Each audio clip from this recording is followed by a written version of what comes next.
এক সময় দেবতা অসুরদের মাঝে এক ভয়ঙ্কর লড়াই হয়েছিল।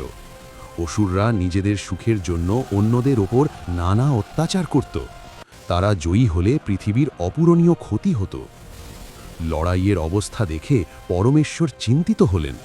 তিনি চাননি অসুররা জিতুক। তাই তিনি অদৃশ্য থেকে দেবতাদের মাঝে শক্তি দিতে লাগলেন। সেই অসীম শক্তিতে দেবতারা জয়ী হলেন। জয়ের পর দেবতারা আনন্দে মেতে উঠলেন, কিন্তু তাদের মনে এক প্রবল অহংকার জন্ম নিল। তারা ভাবলেন নিজেদের প্রতাপেই তারা এই অসাধ্য সাধন করেছেন। তাদের এই অহংকার ভাঙার জন্য পরমেশ্বর এক মনোহর রূপ ধারণ করে তাদের সামনে এসে দাঁড়ালেন। দেবতারা অবাক হয়ে অগ্নিদেবকে পাঠালেন সেই অদ্ভুত মূর্তির পরিচয় জানতে। অগ্নিদেব দম্ভ করে বললেন তিনি পৃথিবীর সবকিছু পুড়িয়ে দিতে পারেন।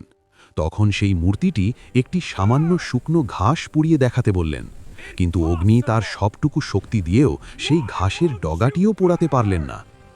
এরপর বায়ুদেব গিয়ে দম্ভ করলেন যে তিনি সবকিছু উড়িয়ে দিতে পারেন।